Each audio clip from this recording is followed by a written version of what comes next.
Hi, hello. Welcome to the episode of Isaiah's Newsstand. It's your host, Isaiah Edwards. The date is August the 13th, 2026. Hopefully this episode finds you well, in good spirits and high hopes. As for me, I'm doing pretty good. Happy Thursday, everyone. Hopefully it was a good day for you. As for me, it was, I'm going to say good, but it was damn sure an uphill day. Essentially, we got up, we got ourselves together. Overall, I have been sleeping pretty well, just checking on that. Like, I'm having this nasty habit of waking up maybe like 30 minutes, an hour before I would want to wake up, like for my alarm. But like, that's within reason for me. So we take those. But I got myself up, got to get myself together. We got to work. Work was crazy, pretty much start to finish. I get to the crusher and I see that it's pretty much filled up. But I knew that someone was gonna have to keep pushing it, keep filling this motherfucker even further. And I knew that motherfucker was gonna be me. So that is what I was tasked to do. So I was able to get maybe a buggy out every maybe 15, 20 minutes or so. Which, given the rate of pace, what we needed, that's not a good pace. So I could tell people were a bit antsy, but overall, I was doing the best I could. I did get some help again, kind of throughout the day. So that was good. But I want to say I made it till about, maybe about 1 o'clock. Yeah. 1 o'clock or so. And, the crusher was pretty much filled up. And, I push it even further beyond that, which is, I know this sounds crazy because it's like, what do you mean you keep pushing it? It's like, yeah, man, I know. It would read out, stop, I'd reset it, pull it back, and then put more in and just keep doing it. And like, we're just going to keep making the miracle happen. And like, I'm just conditioned to do this now ever since last year. Like, an older me would have stopped. And it was even funny too, when I was on my break and I heard, when they had sent someone down to help me. They had said, hey, I think the crusher's broken. And, my lead was like, oh, okay, that's fine. All right. And, of course I come and, I get it back going again and they're like, oh, and I'm like, hey man, don't worry about it. It's okay. Like, your common sense logic is real here. It pretty much is filled, but yet I'm going to keep filling it somehow. That's just how this is going to work. So, it's at this point now where I'm not even like frustrated about the stuff. And I don't even know how I feel about that. That's a whole other side talk thing. But, we push it a little bit more until around 2. And then literally it just stops. And I was having this issue a little bit before where I was like, I'm trying to reset it. And it won't even let me reset it. And I'm like, that can't be good, but we're fine, whatever. And then I'm like, okay, well, it's not working. Maybe it's done something that I haven't seen happen before, or like automatically like shut itself off. Like, maybe that's possible. I don't know at this point. So I say, okay, I'm going to go up and, talk to my lead. Actually, I was not even doing this up until that point. I was like, I think I'm going to call it a day. I think I'm going to try to get out of here and like escape. Like, I'm just going to use my PTO. That is what I had every intention of doing as I walked up to my lead. And then they just said, hey, you could go do X bullshit task. Like, essentially not even putbacks because they were already put back, like the main ones, the gray bins. They wanted me to do dots. And I was just like, you've got to be kidding me. Which dots, I haven't explained those before, essentially are just the phase 1 of some of the go backs, you could say, before they're like processed, so that they're keyed into the system. Essentially you just hand pick those. And it's like, okay. And that's something I used to do years back. But, I was like, there's no need for me to be doing that. If you're asking me to do dots, we are doing bottom barrel scrape work. It's just not needed. So I literally went upstairs and was like cutting down boxes because I could see that was more needed. But of course, that's a bum task to do because the crusher is filled, right? So I'm just like, man, what a day. I'm so tired. This shit kind of sucks. I feel like I'm Sisyphus or something. And then I get a call on the radio.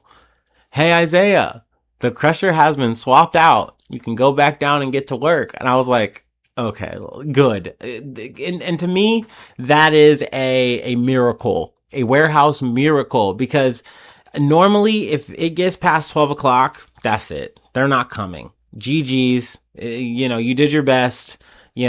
Just go do something else. The crusher's gonna be filled. Maybe wait till 6:30, and they'll swap it out then for the evening, and you try to catch up from there. I'll be gone, but whatever. So okay, awesome. Better way late than never. And I get back down. I get to work, and of course, there's a bit of wheel spinning, you could say. And they go, oh, hey, we're gonna send down the person we normally would have you work with, your counterpart. I'm like, okay, cool. That's fine. And like, literally they came down and asked me directly. And I'm like, I knew I could say something else, but I also knew that if I said, hey, I got it, don't worry, they just would have sent someone anyway. So I'm like, yeah, do what you think is best. So they do that, only with a twist. They don't send the person they normally would, which I'm still vexed by why they didn't do that. Maybe that person was on break or disposed of, whatever. They send down a person I actually do not fucking like. They send me down an actual fucking op, which I was like, okay, cool, dude. Yo, thank you, universe. You're so slick for that. But once again, I realized that I've changed so much in just some months' time since the end of last year, because I was so rabid, I was so protective, territorial, if you will, over this job. But I will say my new supervisor has been so effective at defanging my ass that it's just like, yeah, man, I don't care. This isn't my job. Like, it just isn't. You put me, I'm here because it's my default position, but none of this shit is my job. I am a slot pig for wherever you want to send me. That's what this job is. I know that. And I'm like, yeah, cool. All right, man, take point. And I essentially just press the button and I let him take lead. Because, these kind of people, that's what they want to do. And I'm all right with that. And in terms of like being alpha assertive, like I feel like that's this guy's got a vibe. And I say that because it's like he's assertive in that kind of way, but he's also like a lazy bones like me. And he wants to be on his phone and not really give a shit. So it's like, all right, man. What gear do you want to be in? Like, you pick. I'm fine with it. And yeah, he chose to take point, and I just mashed the button, and I got out on time, which was good. At the end of the day, this was good. It's good that we were able to get back on track, and I got to stay for the full day. I need my money. I need my PTO. So like that's a good thing. But I was just so mentally drained. I was literally ready to snap the day in half. I was over it. I was done. So I was happy to get out of there, call it a day. And then I proceed to, get my ass to the gym. I really wanted to go home and like take a nap, take a quick little, breather, whatever. But I was like, no, let's just sally forth. Let's just get through. That's the move. That's the action. So we get to Planet Fitness, and I cobble together a workout. I get it in, get it done. Not the greatest workout, but I feel like I actually got a better pump than some of my other days. So thumbs up for that. Get my cardio in, all that, get out of there. I proceed to stop by the Wawa to get some gas and pick up a little bit of snackage, some M&Ms and the cookies and cream Hershey's. I really love those things. I really like breaking off the little piece and then putting them in my little nut cup. It's always a treat. Anyway, but I was feeling adventurous, and I have not had a Wawa sandwich. I've not had the Wawa hoagie. So I was like, you know what? If they got one, I'm getting one. And sure as shit, they had an Italian. So I said, all right, let's get it. Let's order up and pick up one of those pre-made ones or whatever. I get home, and instead of getting like right into the research or whatever, I did stretch. But instead of getting right into the research, I said, you know what? I'm going to chill out for like a little bit, do a little bit of gaming, play little games on my computer. And then we'll get into it. So that's what I did. And it felt nice just to kind of like blank out for a second. Let's not think about the world's ills. Let's not think about all my fucking trials and tribulations. Let's just lose in my little game. And that's what I did. And that was fine. Then I proceeded to make the Wawa sandwich, because I say make the Wawa sandwich, but I put it in the air fryer, heated it up, dressed it down, added a little fixin' or two, and put a little side of pretzels on there so I can, call it a little meal. And I gotta say, it also had a sesame seed bun. That motherfucker hit. It was pretty good. Best sandwich ever? No. But I mean, almost in the same ballpark as Subway. I'll say it. Is that controversial? I don't think so. Wawa heads, Subway heads, fight in the chat. I don't know, in the comment, whatever. What do you? Anyway, it was good. It was fine. It was yummy. Then I proceeded to the rest of my snack, because once again, I am a little picky. And that was my day up to this point. We got back to the news. I did, I have an array of stories to yap about for the day. So yeah, let's go ahead and do our startup, and let's get into the news.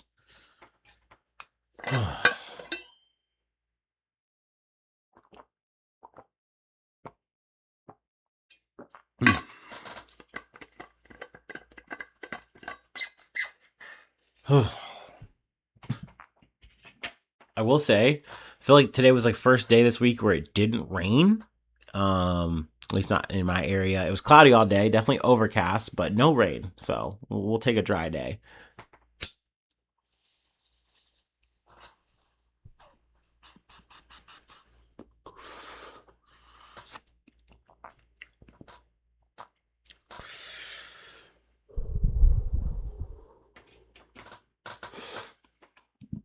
Okie dokie.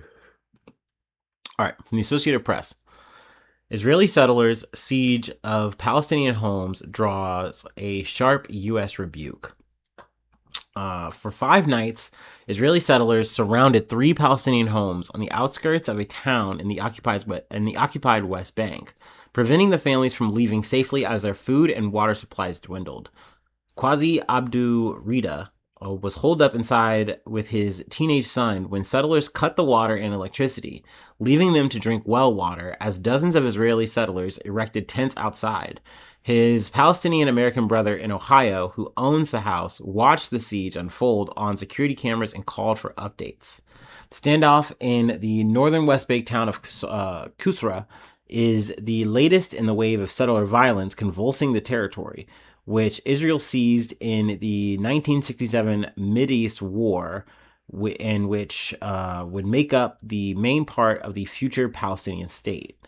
On Thursday, U.S. Ambassador Mike Huckabee referred to the settlers as terrorists, a word American officials usually reserve for Palestinian militants. It was an unusually sharp rebuke from the U.S. administration of U.S. President Donald Trump, who has given unprecedented support to Israeli settlement over the years.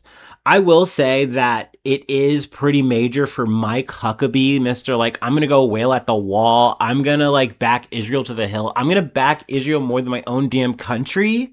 For him to actually have to come out and say, yeah, what those Israeli settlers are doing is actually a terrorist action. We got to do something about it. And I'm sure you're wondering up until this point, hearing this, well, damn, this seems pretty serious. It seems pretty obvious. What is being done? What are Israeli soldiers doing?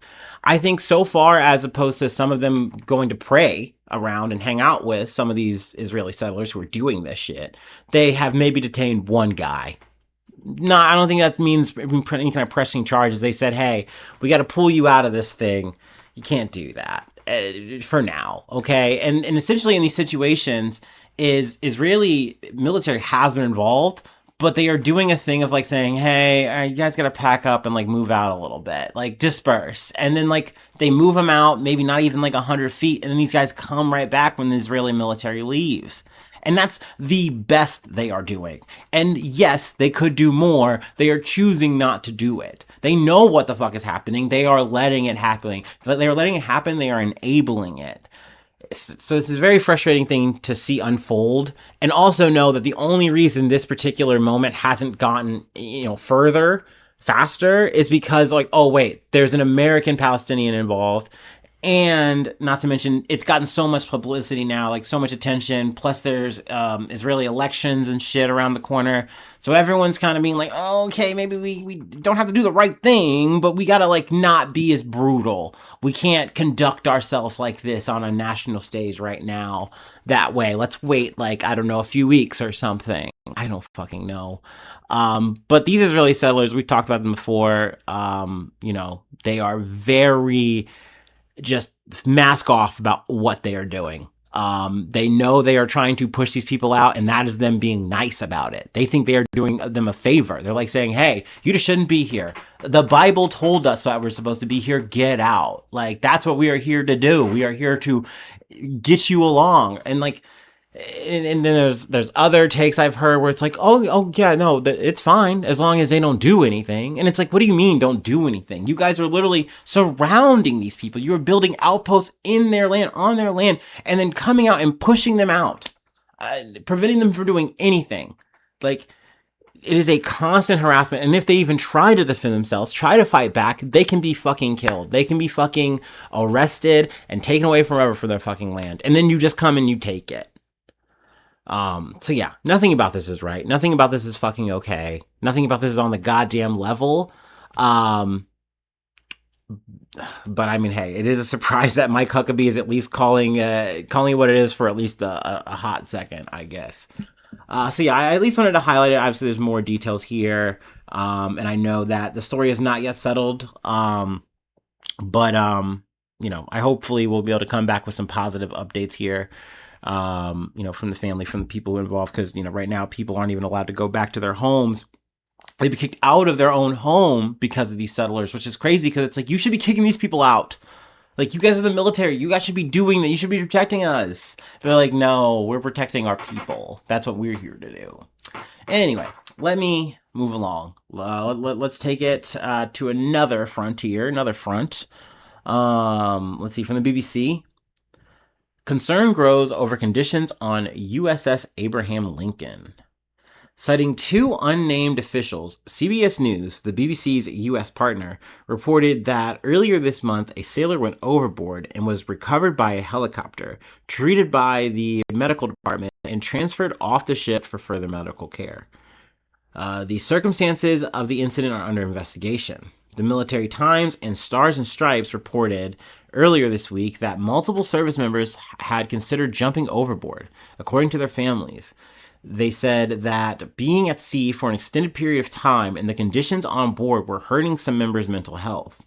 Those conditions are also reportedly included not being able to clean laundry for more than a week and not eating fresh food due to infrequent visits to ports, when troops are not always allowed to leave the ship. The relative of one sailor aboard the ship told BBC News that their family member has lost 65 pounds since the beginning of their deployment. The person who spoke on the condition of anonymity due to concerns about retaliation said that their relative confirmed sailors had attempted to jump from the ship. In recent WhatsApp conversations, he said, "I'm dead tired, dead." The sailor described constant noise and vibration from the ship's engine and planes taking off and landing. There's more testimonial information here. It even goes down to Pete Hegseth being like, yeah, they have a hard job. And we don't we're doing the best that we can for them. And there was something about that, like how he said it. There wasn't this bravado lie of no, actually everything's going well on the USS Abraham Lincoln. Everyone's fine. We're conducting an excellent, awesome military, operation. Shut the fuck up. There's a level of no, he's trying to empathize here, and he understands that it's no, the shit's fucked up, which is then why are we at this? We do not need to be fucking doing this. And I think that is another thing. People can maybe understand this if you were fighting and doing all this fucking shit for what you felt was a just cause. But what are we doing this? We are essentially here on the behest of Israel. Why do we have these boys, these men and women out here? It don't make no fucking sense. And they know that. And not to mention now it's yeah, dude, we aren't getting properly fed. We don't have, the things that we need. We got dirty ass fucking clothes and shit. We're in rags. Why? Why are we doing this? So that grocery bill and oil and fucking shit can get higher? Why are we doing this? So yeah, I can understand that frustration. Shit, I wouldn't be out there hanging and doing that shit. What the fuck? No fucking way. So yeah, I'm sure it's getting fucking real out there. Not to mention, yeah, there's a constant threat of getting blown up by some fucking drone or a missile or some shit, having to defend yourself in that way. And how would you do that? You're just on the ship, kind of like a sitting duck, if you will. So, and also just speaking of the other side here, I'm sure Iran is loving, hearing a news story like this, making the fucking rounds. It's like, so what we're doing is working. Like, all we have to do is kind of just win the hearts and mind war and saying, hey, we're fighting for our lives. What are y'all fighting for? Like, what are y'all doing this fucking shit for? Is it worth it? Because we're going to keep doing this until you get rid of all of us, until you fucking, wipe us off the map. That's the fucking, the stakes here for us. How about y'all? So yeah, I don't know. Interesting development that popped off, and I'm sure that this is something that is trying to be held tightly under wraps because essentially we've already talked about how the Pentagon is trying to be like, hey, we don't want to show stats. We don't want to talk about these fucking numbers. We don't want to talk about what's actually going on in the day-to-day blow for blow because the shit's not looking good. Remember when we said we're going to wrap this shit up in like several weeks? Yeah, we're way past that. Technically, we're fighting a whole new war from that, according to the Trump administration. So yeah, it's messy right now. It's not looking good right now. We're looking pretty raggedy out there right now. Anyway, salute. I don't know. Press F for respects. Anyway, let's go ahead and move on. This is a bad story, and I know that I've made it. I'm trying to add a little bit levity here because when I first saw this for the day, this news story, I was like, damn. In a way, this is kind of an anime dream come true for me, but the bad guys got it. Bad guys are winning with it, bro. They got the tech, and I'm sorry and I'm salty about it, okay? I don't like this. Anyway, from NPR. ICE plans to outfit officers with electric shock gloves. Brother, why are they getting the power glove? Why? They do not need this. And there's other things that I really want to kind of just think about here, but let me take a quick water break. I'm thirsty. Yes, they literally get to transform into Static Shock and then shock brown people.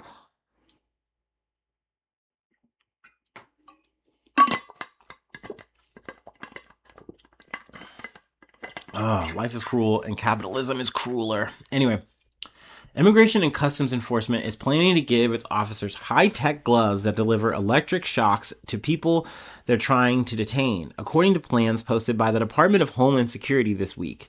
The agency could spend as much as $20 million on the gloves made by Compliant Technologies, a veteran-owned company based in Kentucky. Mind you, that's $20 million that could go to any other fucking project that would actually help America. Always, follow that sticker tag, especially when we're talking about things of war, like we got going on in the fucking, USS Abraham Lincoln, and then also at home, domestically, with this fucking ICE shit, with the fucking law enforcement shit. I'm doing a little bit of a allusion here, because that's another point I kind of want to make. Anyway, the device is called the G.L.O.V.E, or G.L.O.V.E, an acronym that stands for Generated Low Output Voltage Emitter. I feel like they're trying to make this seem very meek and mild.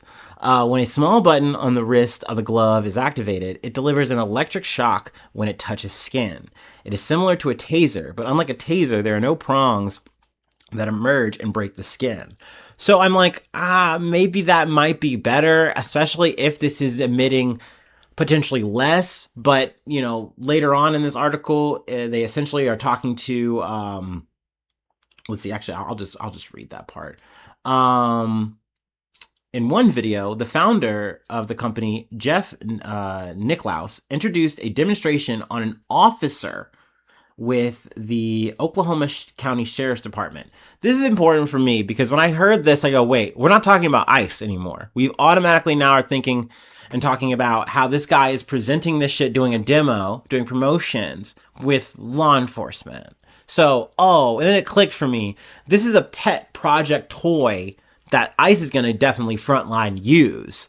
But this is already a thing that's going to be used in law enforcement, which to me is like it's very telling. It's very important because not to say that I'm saying this ICE shit isn't important. It shouldn't be priority number one, whatever. You know what I mean? But the fact that law enforcement is doing this is the thread that I keep weaving and talking about is that These motherfucking agencies are one and the same. Like, they are going to move the same. They are going to act the same. You cannot be surprised when you see the fucking depravity that these people do on us, on the people. Because at the end of the day, they do not care about us. They care about themselves. They care about pleasing their fucking government. Their fucking, their minders, if you will. Anyway, let me get to this. Oklahoma County Sheriff's Department. After being shocked with the glove, the officer screamed and dropped to the ground. Briefly debilitated for the moment, the glove made contact with the skin. So essentially, dropped a full-grown man. So for me, that's all I need to hear. It's just as bad as a taser, which means it could do the same fucked up shit to a person that a taser could do. Only now, you can like Dr. Doom my shit and just grab me and just tase my, you could I don't even want to think about it. All right. I'll spare TikTok or whatever. Like, this is not good technology at the end of the day. This is dark shit. But yeah, to explain the thumbnail, this just reminded me of Boondocks. It reminded me of Huey. I think he ordered it or forged it, whatever. Like, he made it and essentially used that against like Bushido Brown. And it was a really cool anime scene. And now that is going to be reenacted by some fat fucking undertrained shitty ass fucking ICE guy. And ICE officer, if you will, officer, whatever. And yeah, at the expense of our people, saying, hey, we got to detain this guy. He's a criminal. We promise. We just had to snatch him up, while he was trying to go to work. And like, he resisted. So I he taught him. You know what I mean? I just Marvel fucking one punched his ass or whatever. Like, we're just living in a fucked up timeline when this shit is hitting the fucking streets, man. Anyway, so yeah, I just wanted to talk about it. I wanted to yap about it. Obviously, fuck ICE. Ugh, dude, fuck cops. Like, fuck all this shit, man. I'm not pleased, but anyway. Let's move on to our next story. This one popped up, and I was like, yeah, let's go ahead and throw it on for today. From The Guardian. Donald Trump empowers U.S. private companies to conduct cyber attacks. Donald Trump signed a memo on Wednesday that aims to give private companies the power to carry out offensive cyber attacks against foreign criminal entities. The president signed a national security presidential memorandum directing his administration to leverage the capacity and innovation of the private sector to help conduct these cyber operations under the direction, control, and authority of the U.S. government, the White House said. The policy shift gives the private sector a role that has traditionally been reserved for government agencies, essentially deputizing companies in the fight against crime online. Trump's memo does not give private firms unlimited ability to conduct hacking operations, but instead would authorize limited cyber operations at the direction of the U.S. government. International concern over cyber attacks has grown after the release of increasingly powerful artificial intelligence models, which have shown that they can hack outdated security systems. In the U.S., hackers targeted critical infrastructure systems in several states earlier this year, resulting in disruptions at water facilities. So yeah, we've covered some of that before. And this is an ongoing thing, but yeah, usually this is kind of dealt with in-house. Like, you have some white hat hackers or whatever who are at a government agency. They're going to do their thing.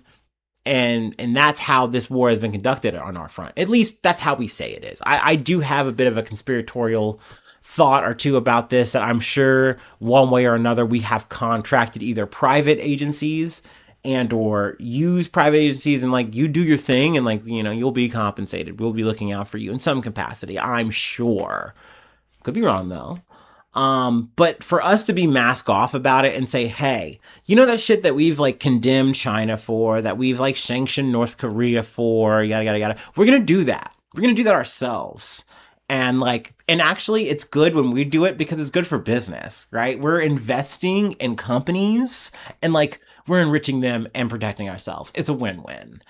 So in a way, I kind of like that we are just like, once again, mask off about it. I think we are doing a thing we've probably always done, but now we're doing it in the daylight. Thank you, Donald Trump.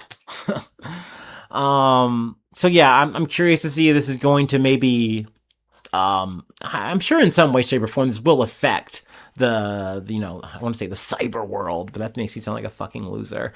But yeah, I'm sure cyber warfare or whatever will be, affected by this in some way, shape, or form, or at least the pockets of some of these firms will definitely be, will be laced with a good amount of money. So, good for them, I guess. Yay. Rising tide and all that. Wonder how that works in Silicon Valley. Anyway, let's move on. Let's hit another thing. Our last thing. We're staying in the Trump verse. I feel like we've been talking a lot about Kushner this season. We've been talking about the Kushners a lot, and in sports no less. But anyway, we got to talk about the Lakers. And I'm already talking about Trump. I'm talking about the Lakers. I'm not talking about no damn fucking ball. Anyway, let's go ahead and take our last break, and we'll close it out.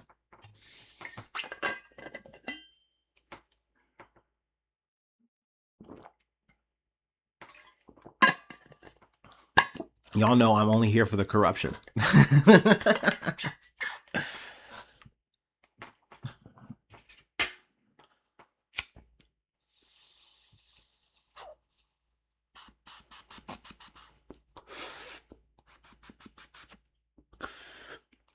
Mm-hmm.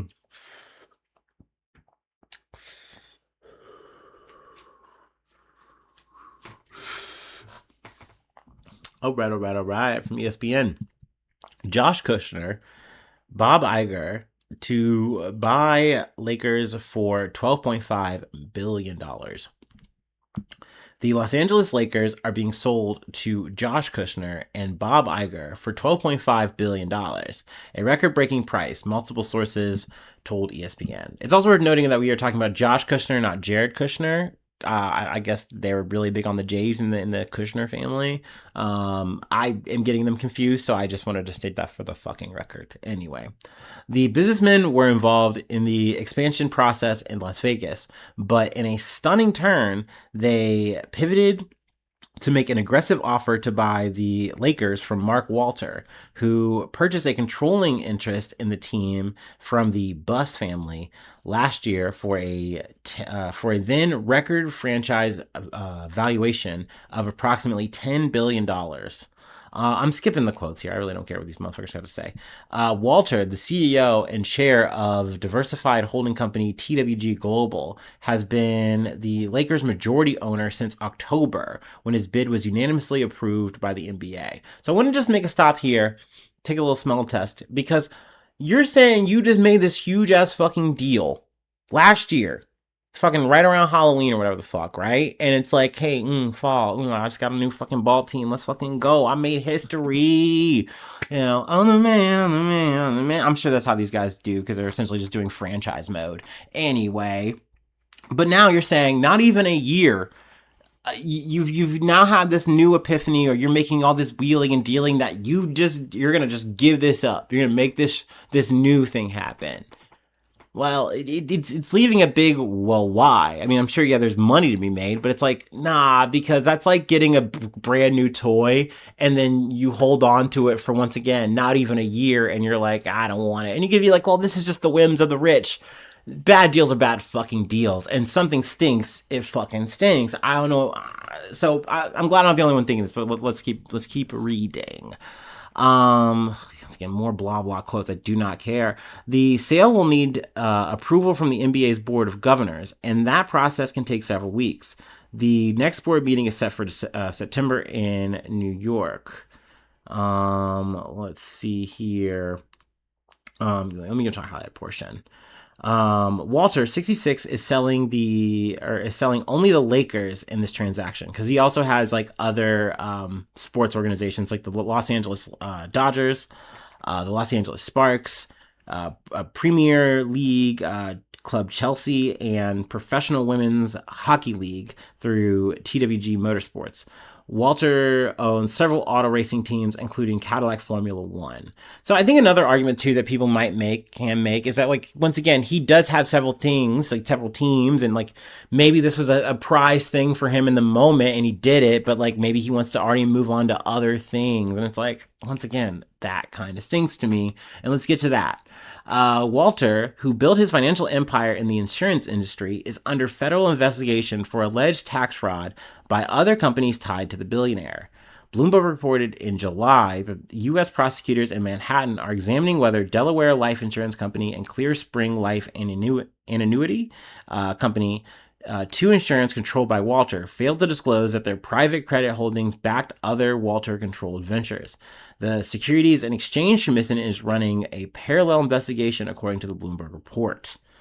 Kushner, 41, founded venture capital firm Thrive Capital and is the co-founder and vice chairman of Oscar Health. Kushner, who is the brother of President Donald Trump's son-in-law, Jared Kushner, runs Thrive and Eternal, the investment fund to which FIFA wanted to sell a minority stake to run his World Cup tournaments for $4.2 billion. FIFA president Gianni Infantino withdrew that proposal earlier this month. That's something we covered before, hence why I was saying that thing about, we keep hearing the Kushners lately. Like, they keep making deals. And then also we had Jared Kushner and his wife, was it Ivana, right? Ivanka, whatever, you know, the daughter, wanting to buy the fucking, what was it, that island in, oh shit, I shouldn't have mentioned it and I can't remember it. I want to say it might be Albania or Algeria, whatever, mea culpa, I'm fucking it up. But they wanted to buy a whole ass fucking island. It led to a whole ass fucking revolution type shit. So that was crazy. Anyway, Kushner holds a minority stake in the Miami Heat and previously was a minority holder of the Memphis Grizzlies. He will have to sell a stake in the Heat to clear the way for the Lakers' purchase. Iger was succeeded this year as Disney CEO by Josh D'Amaro, ending his second term in the role. Yada, yada, yada. I don't really care about I really don't care about Iger in this. He's just kind of another guy who's contributing money, is going to get something out of it, I guess. But I do think for this Walter guy, he essentially is making some kind of parlay. He had his people talk to Trump's people and was like, hey, I mean, there's a chance if we could get the Lakers, maybe we could help you out. Maybe we can make something happen. Now, that is just speculation, okay? My conspiracy, the hat conspiracy, what is it? Speculation hat. It's on. Both on. Okay. Who knows? Who can say? Only time might tell. But once again, something about this doesn't sit right to me. I was glad when I was kind of going through the internet, I was hearing influencers or whatever, other motherfuckers yap about this shit, who knew more, who obviously know ball. Because I'm like, yeah, why would you, I get it. I think my initial take was just the rich get richer. But it just didn't surprise me, too, to be like, oh, yeah, there's more behind this shit. Okay. There's always a reason a Trump, affiliate is involved, right? And there's a lot of money. Usually something's a little dirty. Anyway, that's it. That's all I have for today. If you'd like to help out, support the effort, I do have a Patreon. Patreon.com/IsaiahNews. Become a newsie today. Free ways to hit me up, IsaiahNews1@gmail.com. Feel free to follow me or the podcast on any of the socials. Subscribe to the YouTube, follow on TikTok, follow on Spotify, follow on Apple Podcasts, wherever you like to listen. Let's see. Sharing is, what was it? Leave a like, leave a cool comment. Sharing is caring. There you go. I'm locked back in. And then, all the stars are appreciated on Spotify or Apple Podcast. But if you don't do that, that's fine. That's A-okay.